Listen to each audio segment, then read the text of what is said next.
Hi, I'm Michael Waters, CEO of Retail Drinks. This session of Industry Insights is titled End of Financial Year, Tips for Small Business. I'm here with Trudi, the Managing Director of Numeric Bookkeeping, who are associate members and industry partners of Retail Drinks, and they also service and support a number of our members. Now, the end of financial year can be often a busy and hectic time for individuals, families, business, particularly small business, getting all the paperwork in order, booking meetings with accountants, the bookkeepers, the tax agents and whatnot. And this is over and above running your own business. But it doesn't have to all be doom and gloom. End of financial year can also present an opportunity for you to assess where your business is at, where your business is going, and importantly to plan for the future successes of your business. Because you remember, failing to plan is planning to fail. Trudi, what can we do to ensure we're planning for the arrival of the year end and the start of a new financial year? So there's so many areas that we actually review before 30 June, like your employee costs, what expenses you can write off before 30 June. And what it has to do with is the planning up to 30 June.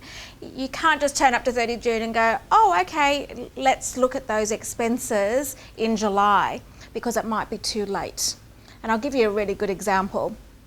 If you're making a profit in this current financial year, you would look at whether or not your superannuation would be paid in the current year and not leave it till the compliance date of the 28th of July. For the reason that it is not a deductible expense if you pay it, 28th of July, you actually want to pay it prior to that. Noting that it does need to be the employee's super fund before the 30th of June. So you would normally pay it 5 days before.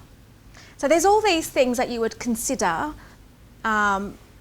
I would say at the end of May, beginning of June, and just planning it out when things need to be paid to ensure they are an expense. So Trudi, in reference to the checklist you mentioned, can we go into this a little bit further?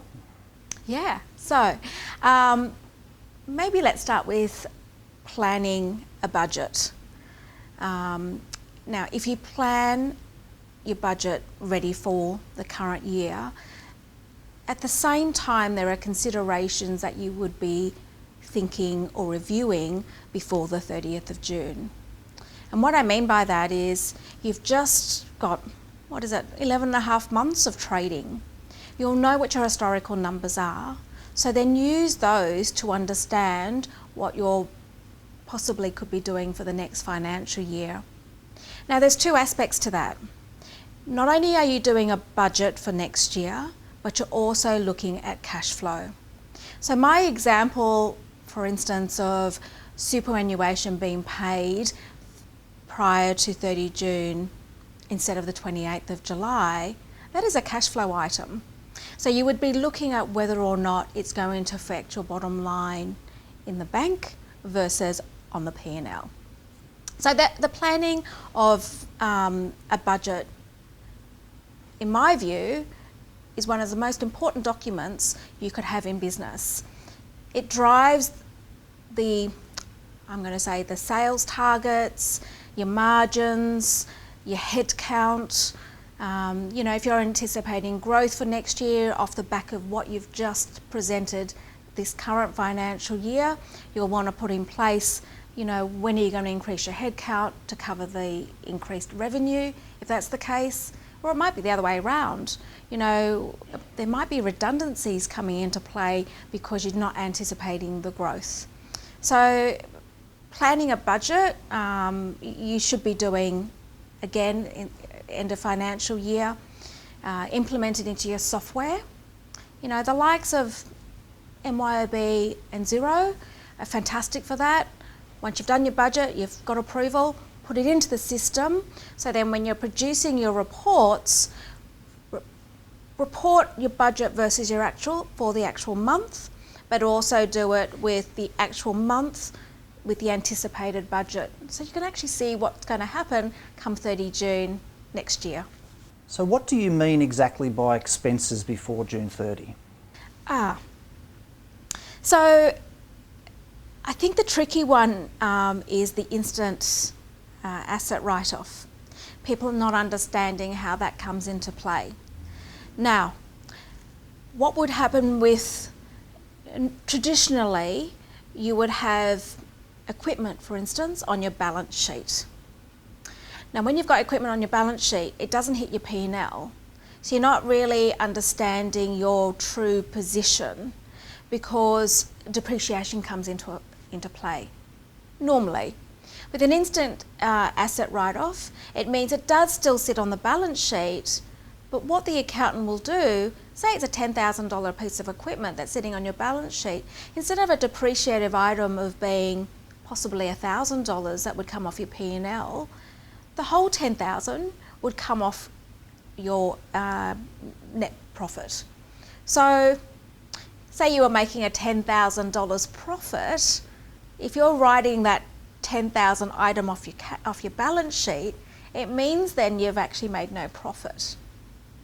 So when I'm saying be careful when you're expensing, because people will say, oh, I'm making a $10,000 profit, fantastic, let's go spend some more money. Just be mindful of anything that you've purchased throughout the year that's sitting on your balance sheet that still needs to be transferred off that profit. So just be careful. What do you mean by planning employee costs? Well, there's so much that surrounds that employee cost because, the superannuation funds, well, this current year, we were sitting at 9.5%. We're looking at the 1st of July, an increase of 10%. What does that mean? And, the government are increasing those incrementally over the coming years. So when I'm saying planning, look at your employee contracts. Does it actually say including super or excluding super? Either way, you've still got to communicate that to your team to say that it is including, so that therefore their net result of their pay is going to be X. If it's plus super, it just means then in your budget you've got to account for that. Now, the other things that you need to consider in your budget for employee costs are, your annual reviews. Put a consideration of what that might look like as far as when you're going to put in, performance reviews in there, your costs. On top of that, your workers' comp, because your workers' comp is a percentage of your overall, not only gross salaries, but your superannuation. And on top of that, your payroll tax.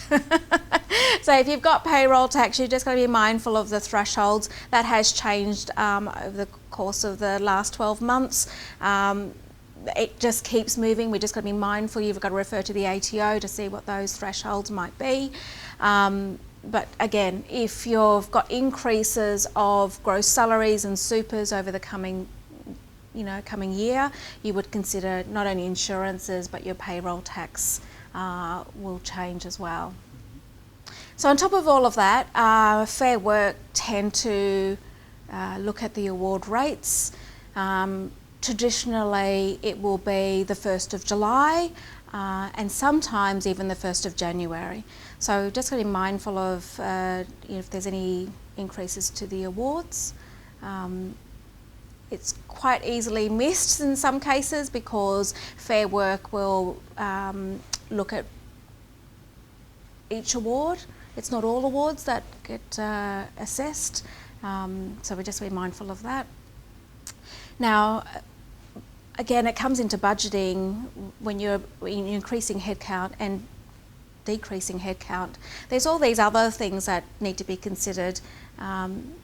Say, for instance, if you've got a person sitting at a desk, computer expenses that you might need to put in your budget, telephones, all the extra on costs to employ someone need to be considered as well.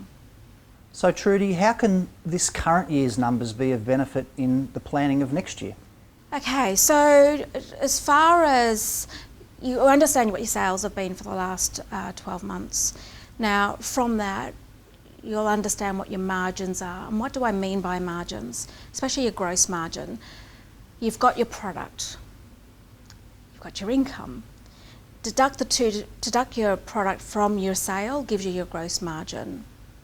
So it might be interesting, with your retailers, that you've got various lines. So you've got your wine, you've got your beer, you've got your spirits. You've got your different categories is what I call it.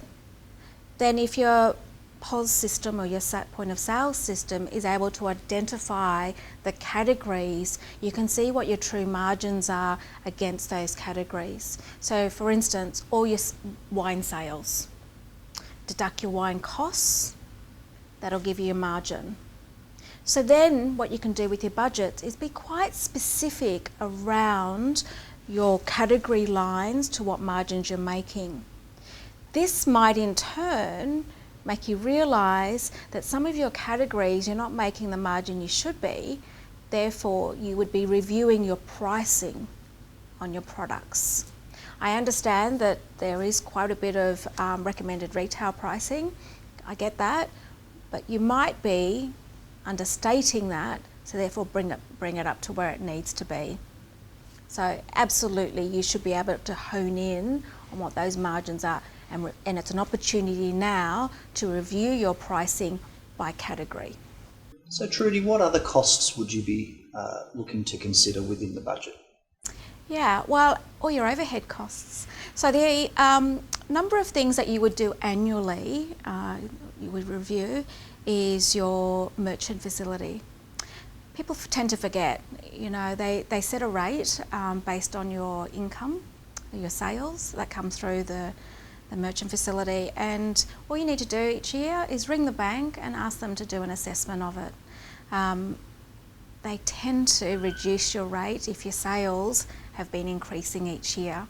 So it's a couple of points, but you know what? It's a really good one because it does go straight to your bottom line if you can reduce that. The other things to consider is just look at your lease and your rent. Where are you up to with your lease? There is CPI increases normally hidden in your leases. Just be mindful of that when you're budgeting. But the other things also, review your telephone bills, just your freight costs, anything else that sits below your revenue and your cost of sales line, all your overhead expenses, even your electricity provider, I can imagine the fridges soak up a lot of a massive cost. So those cool rooms, massive cost. So, just look at those bills and what can you do to reduce those bills. How can an established business review their processes and what difference will it make? So there's a number of areas, and when I say processes, I'm talking about it could be in the finance process, it could be in operation. And let's start with operations. So operation, I tend to mean people, so rostering, timetable. So the likes of, let's say, a system called Deputy, fantastic rostering system for retail. I use it a lot in hospitality even, and this allows for understanding what your forecasted sales are going to be for the day, putting in your cost per head of that employee, and understanding what your costs are going to be against those predicted sales for the day. You can roster your team out for the next month based on that. Now, if your sales aren't up to that, what you're budgeting, pop them in to the likes of Deputy, and then you can see how effective or non-effective your team will be in those times, and do the shifts, make the moves. Again, don't be lazy with rostering, but the likes of Deputy is able to forecast what your employee costs are going to be against your revenue. We don't like surprises, so let's take all the surprises out of business. So that's operationally. In financial, again, you know, how can you spend less time on the books and be on the shop floor and deal with those clients, especially those repeat customers that come in. I can imagine that a lot of the customers are repeat because, you know, on a Friday, Saturday, they routinely turn up, they know what they like. Build that rapport, build that relationship. So taking time away from finance is an easy one.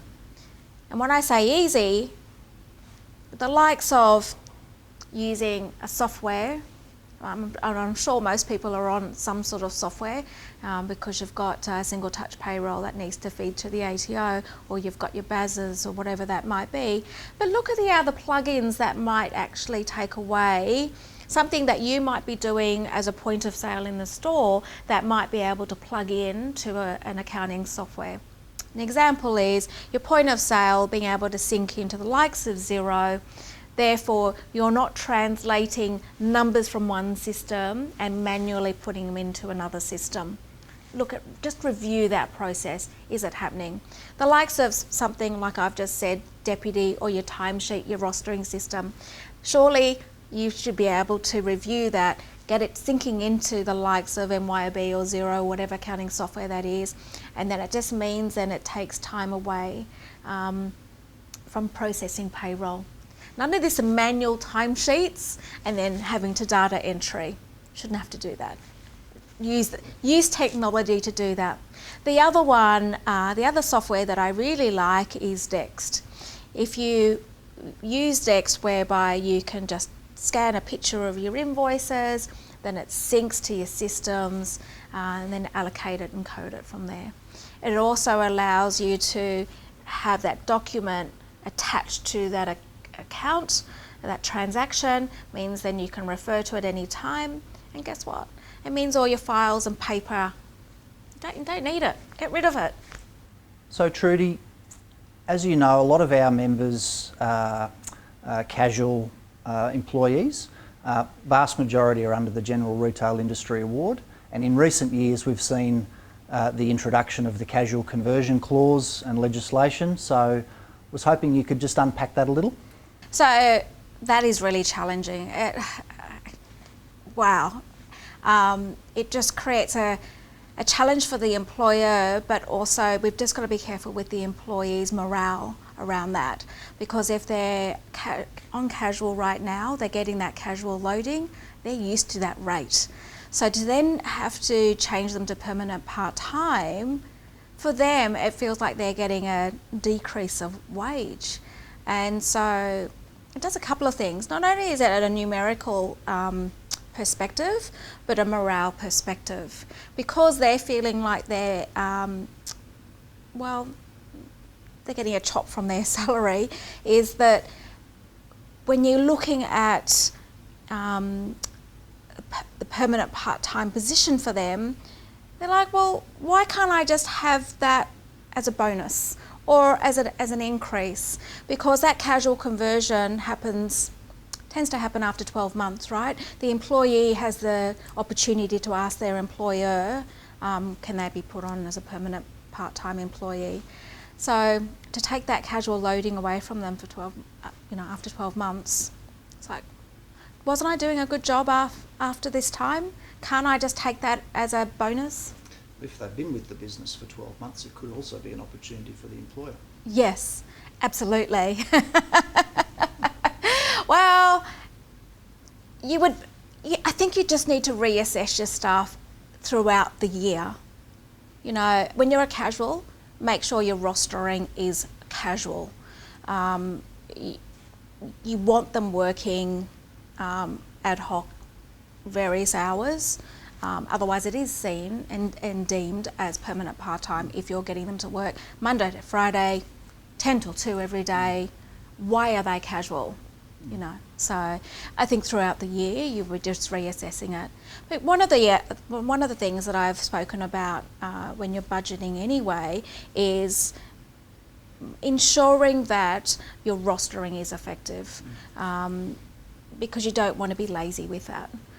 It is very costly. Your people is one of your biggest expenses in the business, so you do want to be reassessing that. And I would say, you know, on a quarterly basis, you would be looking at that. You know, what is your revenue versus your costs in people costs.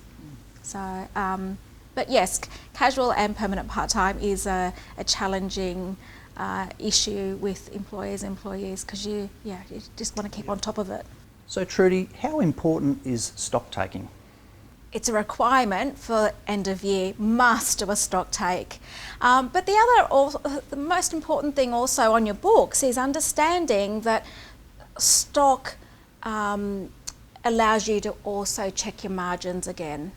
So, you know, if you've got wastage, if you've got disappearing stock, you'll be able to identify it then, because if your margin on that particular category is less than what you're anticipating and what you're expecting, especially against your pricing, you'll be able to identify that.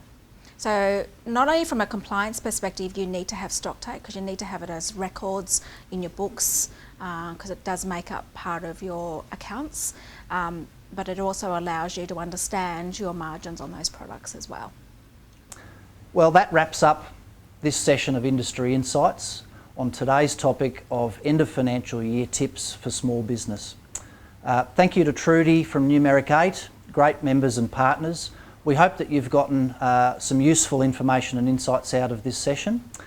Remember, running a small business requires the owners to take stock of lots of information, resources and insights in order to ensure that you stay future fit and ahead of the curve, and ultimately to make sure that you're running a successful business. If you need any more information or assistance, please feel free to contact our member hotline. If you'd like more information or to talk to Numeric 8, please feel free to reach out on the details on your screen. That's it from us. Stay safe, happy retailing, cheers.